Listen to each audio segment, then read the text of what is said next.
Editing your video is very necessary if you want to have your audience keep coming back to your videos. There's somebody on YouTube I watch, and the only reason I watch that lady is because her editing is men on another level. There's so many persons on this app with so many information, and then there was one I watched, and the person said it's not even very necessary to take so much time editing your video. Just focus on um consistency. Keep posting is a very good idea. Consistency, I have mentioned it in one of my videos. As you can see there, you can just go and look at that video and see consistency works. Keep posting works. But then again, there is a way your video will look, and nobody, trust me, nobody wants to come back to look at it. There's a way a video will look that after I get the information I want, I don't ever want to see the person again. So editing your video, giving it a proper presentation is very necessary. Shooting a video as it is very simple. To me, I don't find it difficult, and I don't think you should, except of course you've picked a niche you're not natural at, something you struggle to do. If not, posting of videos is just one among those. Sorry, shooting of videos is just very simple. But where the work comes in is with the edit. It can take me less than 30 minutes to shoot a video. Even if I have to repeat a particular part, it will take me maybe highest in an hour. I'm done shooting that video. But that video you used 1 hour to shoot, trust me, you can sit down for the next 5 hours and you're still editing that video. And at the end of 5 hours, you're still not done. But when you post that video and then your audience see the video, they will appreciate the work you have done by subscribing. So in today's video, I'm going to be showing you how I edit my videos using certain apps, and then coming back to my own phone. I use an iPhone 6s Plus. I use my phone photo app to also edit my video after I'm done editing it from where I have put them together. Because for me, I do my videos in parts. I do them in parts. I'll do one part, I'll come back to another part, because I don't want to overload all my information in one video, because the switch is somewhat refreshing to see that this is the next part. I do my video in parts, then I use a particular app, bring them together. After bringing them together, I go back to my own photo app on my iPhone 6s Plus to further do the effects and the other touches that brings out all of those brightness. So before we go into that tutorial, please subscribe to this channel, hit the notification bell so that whenever I upload a new video, you'll be notified. Please give it a thumbs up. Just do it to give it a thumbs up, because that way the algorithm begins to recommend the video to more audience. So let's dive into the tutorial of how I do my own editing. First, I click on my photos app. I do my video in parts, so I want to pick the videos that I have done. I pick one, I do my videos myself. I set the screen, click record first. So I want to trim out the places I went to sit and the place I stood up to go and end the recording. I pick them for all the 3 clips I am going to be merging together, because of taking so much time editing is not necessary. You can just edit a little bit. I do that for each video. You can post your videos. When I'm done with each, I'm here to click on done, and then the option of save video comes. I save the video. If I want to save video as clip, it means I want to keep the original copy. But this one, since I don't want to keep the original copy, I just save video, and then I pick for the second. When it's preparing video, I exit. I do the same for the second. I exit, I do the same thing for the third, to just be sure that this is where I want it to be. And each time I just play to be sure that where I want this video to be is where it really is, so that at the end of the day I will not have overcut or not cut up to the point I'm supposed to cut. When I'm done doing that, of course I'll do it for the 3 videos and play to be sure each time. That's why editing takes more time, because you have to be extremely sure what you're doing. If not, you round up and notice you have to start all over again, and we don't want to do that. So when you're sure, you save video for the third one, and then this is the first round of the edit, and this is the primary one. This is it, step 1. The second step after picking all of this is you exit your photos app on your iPhone, and then you click on your InShots. This is the second part. After clicking on InShots, you wait for InShots to load, and then this is where you merge your videos and you add all the write-ups and the stickers. So when eShot loads, you see photo, video, and collage. You click on the video because of course it's a video you want to edit. After clicking on the video, you see the option of new, and most times you see the way it appears on your photo gallery when InShot displays it is somehow somewhat opposite of the way it appears on your photos app. So, and then sometimes if your videos are not very arranged, you might not be sure. So most time I just write it on a piece of paper to be sure at what minute is the first video, at what minute is the second video. I pick the videos I've selected. After picking them, I now click on done. Of course, it was three I picked. I don't know why I skipped. When I click on done, it comes here. You can see the InShot watermark there. The watermark will come with it. So I tried, first of all, you try to remove the watermark because you might forget if you don't remove it. So you click on the watermark and then you say remove, free remove. You click on it. Of course, it will show you an ad if you have internet connection. But mind you, if you don't have internet connection, it will still load and remove it at the end of the day. After removing it, what you want to do is you want to now start going to check if your videos are properly aligned, because even if you are sure, you want to just be very, very sure. So after removing the watermark, you click to see where the next part is beginning. Is it beginning at the place where it's supposed to be beginning, or is it beginning too late or too early? So you click, but you can see where the second video is merging as we are scrolling through. Just you can say, okay, we've passed one, this is one.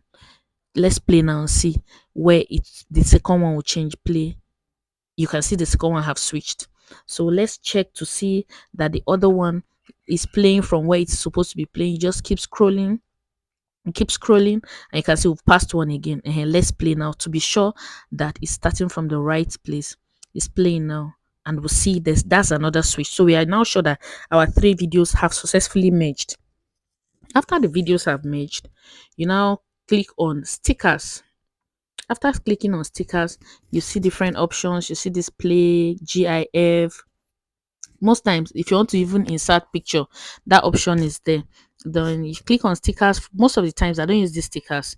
So is this one around play? This one in the middle of the screen with a yellow border behind the yellow background. This is where I mostly choose my stickers. I'm looking for subscribe stickers to just use as an illustration. This is how I get my subscribe stickers, and then I just keep you. It will load definitely. It will definitely load. Then you click on the subscribe. You can see share there. In case you want to share, you pick the subscribe. I click on it. After clicking on it, it has appeared on the screen. Then I click on that marked sign at the right part of the screen. I can choose to increase it or reduce it. I can hold it and move it to the side of the screen where I want it to be. And then after clicking this, if you click on the subscribe itself, it will give you two arrows to the left and to the right. And if it gives you those two arrows, you can pull to the left, you can pull to the right. There's an option for you to take it to the end of the clip on the left and on the right. There's an option for you to take it to the end of the video again on the left and on the right. You can see that video end, clip end. That's to the right hand side now. Then if you click on that other side too, you will see. So you can extend. If you click on that arrow pointing that way, it will keep dragging for you. But if you want it to there, of course, you just pick which option you want. But I just try to increase it from one end and to what end. So if you play the video now, you can see that there's subscribe all through where you will see that subscribe behind the yellow background. Subscribe will always just show on your video, and then you're sure that you've added subscribe. Now you move to maybe adding text, because it's mostly subscribe bell and text I use, and maybe share and a few write-ups, and I write the write-ups around the points I want it to show. So I click on text. Click on text. After clicking on text, your keyboard will come up. You want to use, maybe let's just say God is good, but I've used a black background before, so it will appear on the last background you used. So I use God is good. This is the opacity I used before. It's called opacity, but we are going to see it towards as the video goes on. God is good. Then you click on those colored signs and you begin to change the color of your text. If you pick black, it's black background, it won't show. You pick red, you pick whichever color you want. If you pick white, I usually prefer white behind black backgrounds because they just tend to pop somehow. So I pick, and you pick any color you want, and then you click on the border of the text. The text can be some way and the border around it can be another color too. You pick the border color you want. You can just want it straight, the border and the text to be the same. You can choose a different border for it. Then you click on the shadow. Of course, shadow will show if there's no opacity behind it, but since there's a black background, it's a black background, I'm calling the opacity, it will not show. So I'll just leave this one alone. But as the video goes on, when you see a place where it will show, you click on glow to doesn't show, but label will show. The label now will tell you, sorry, it's the label I'm calling opacity. The label will show you whether you want the background thick, you don't want background, you just want line around it, what shape do you even want around it. You can pick whichever that best suits what you want to do. Then opacity is now how faint or how thick you want your background and what you have written to show. If you want it very faint, it can be spiritual, it can be there and not be there. If you want it very thin, most times I just go for very thick ones because I want everything to just pop so that people can see it. You click on the AAA. After clicking on the AAA, you now begin to choose the font style you want for your write-up. You click on the font style you want. I mostly go with font style that people can see. Some can be beautiful and nobody will see what you have written. I click on the font style, and then of course you want to check again. How do you want your write-up to be? You click on whether do you want them large, do you want it big, do you want it small. You can see the big part, you can cover the screen, or it can be very small. You do that, you choose whichever ones best suits you. This is very small now, and then this is very big now. That's the first item. You go to the second item. Do you want it the line spacing big or much? But since it's not two lines, you will not really appreciate this until it is two lines. Do you want the letters separated from themselves? Do you want them together? I mostly want them together, so I don't really go for this. You can choose italic, you can choose both. Those options are there. How do you want your write-up to appear? Do you want them to come from up to down? This is now in, there's out, there's loop. The in, do you want it coming in from the left, from the right? Do you want it coming in from the up, from the down? How do you want it coming in? From the out too. Do you want it coming out from the left, from the right? Just the same way in is doing. But you can see the preview on each of them. You can see the preview. If for out, do you want it coming from the left, from the right, scattered from the left, scattered from the right? You can choose whichever one suits you. And for loop, how do you want it to be vibrating? Do you want it up, down? Do you want it to be just be shaking head like this? Do you want it to be rotating to the right? Do you want it rotating to the left? Do you want it looped? How do you want it? Most times I don't even use this. It's only on few occasions I use this. So you want to click on the marked part, and then move it to the lower part and reduce.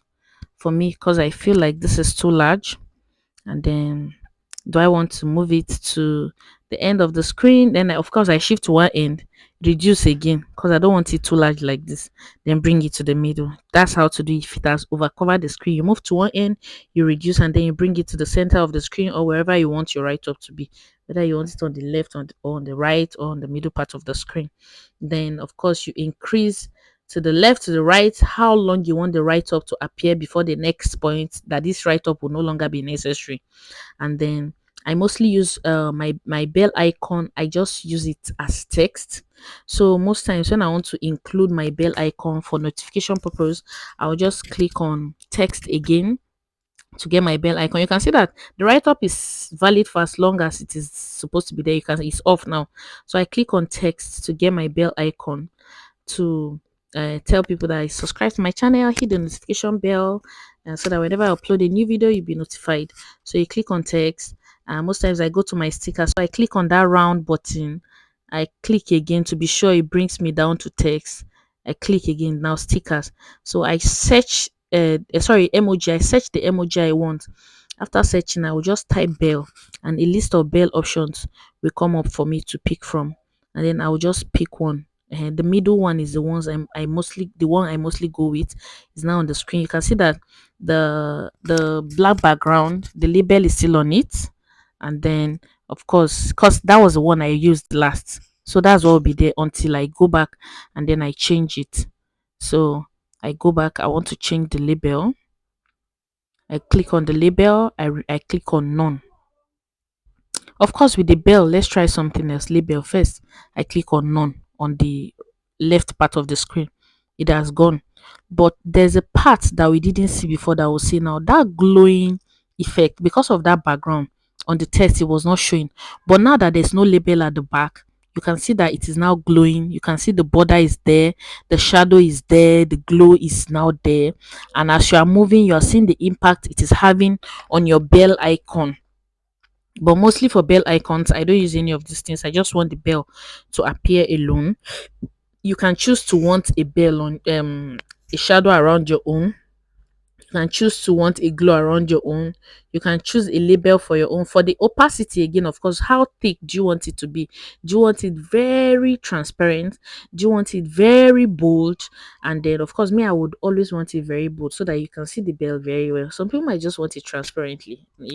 People want different things. But for me, I want it bold. But for this purpose, let's make it a little bit transparent, and then you click on it. You now drag, of course, to the end part of the video, and then that will now be it. You click on that marked sign, then you want to save it from that top right side of the screen, that arrow pointing up.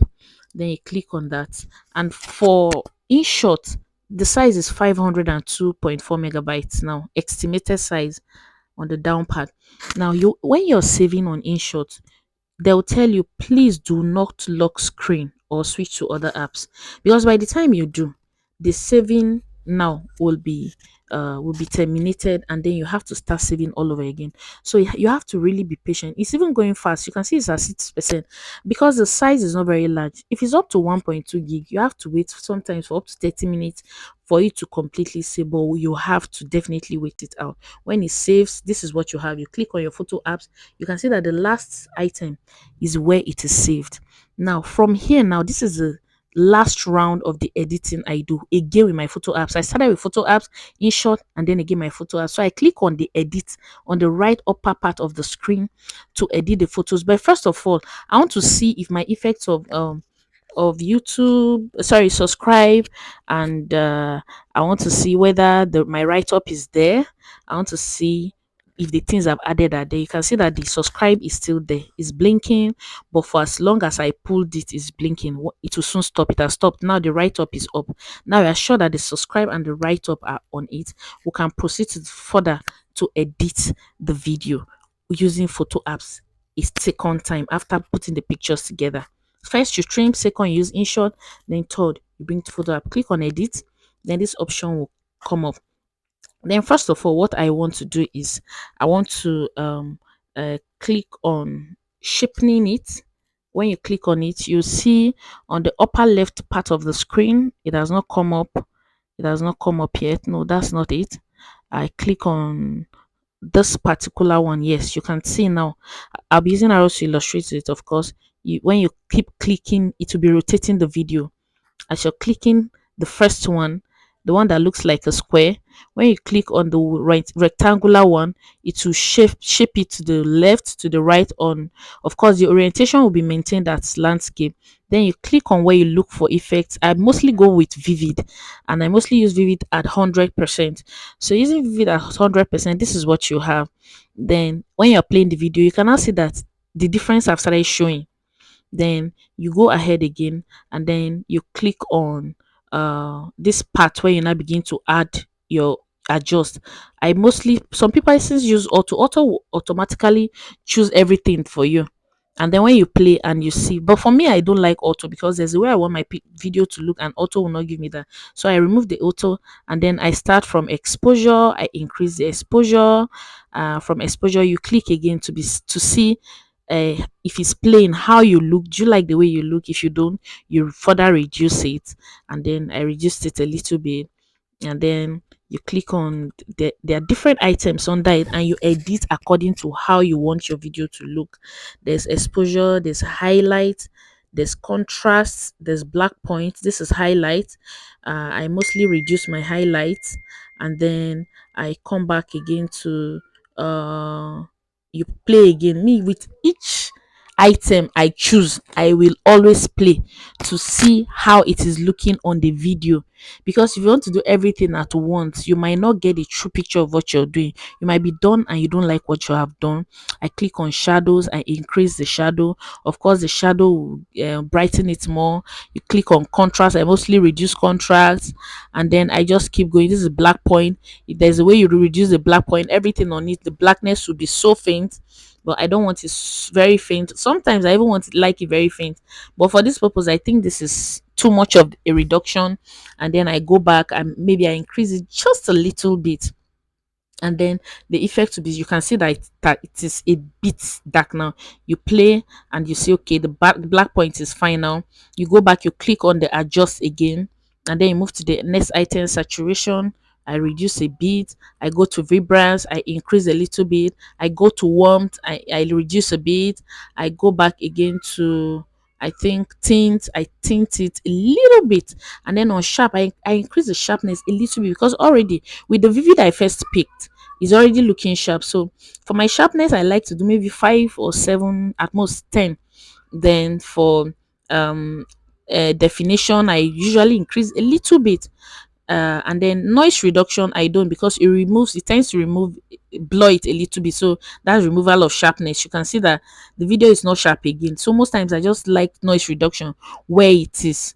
I just leave it where it is. And then for vignette, of course, for vignette, if you increase vignette, it will give it dark edges, but I don't like it, so sometimes I use it. There's a video I actually use it on how to save storage on iPhone. Then you click on save video. Because of the size of this video, it can actually take up to an hour or more for it to save. So you can see all the time it's taking you to do effects and all. You see that it's taking up to an hour for video to save again. That's to tell you that editing is not a joke. You have to sit down with it. Then of course you wait for it to load. Then you check on your photos again. You can see this is a video you have edited. Now the video is here looking all beautiful. Now you see it is nothing compared to the video you started editing. Now it's looking so fine, and this is what you get at the end of it. You see where your subscribe is. Your subscribe is looking that way. You see where you're right. That we have seen that is InShot I use in editing my video, and of course my photo app on iPhone. There's another a very important point I am going to be mentioning to you. After editing your videos, of course, you watch it and then see that you're sure this is what you have done, and then you want to now post.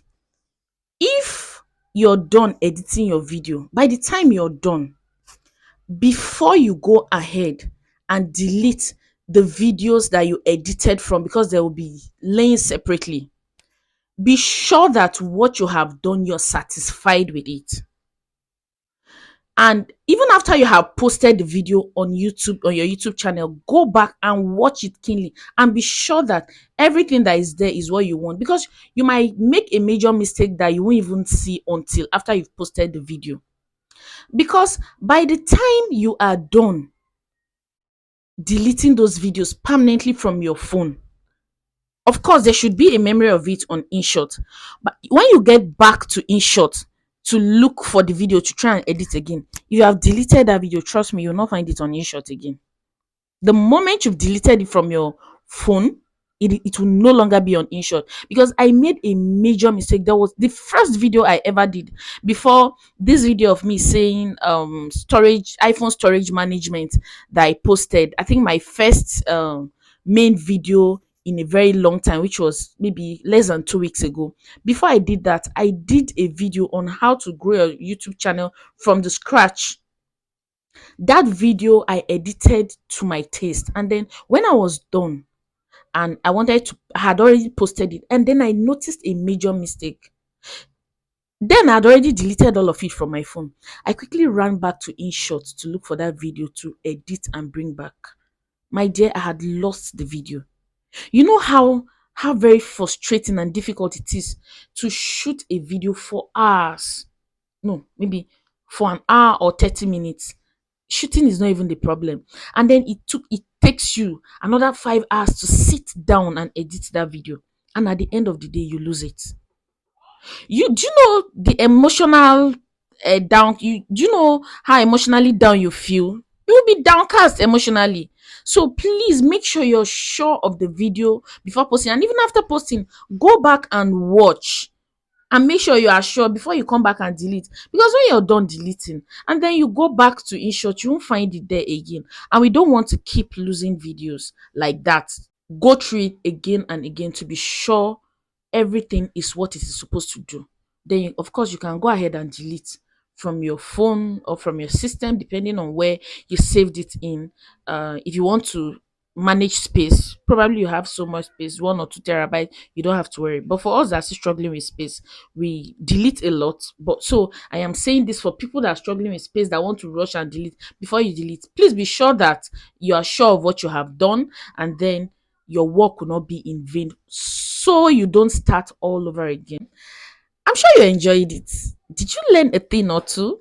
Please, if you did, give this video a thumbs up, comment below on how much you enjoyed it, and of course share this video so that the information can get to as many people as possible, so we don't all have to struggle. Hey guys, thank you so very much for watching, and please do well to subscribe to my YouTube channel. Hit the notification bell so that whenever I upload a new video, guy, you'll be the first to be notified. So cheers and have a nice day. I love you.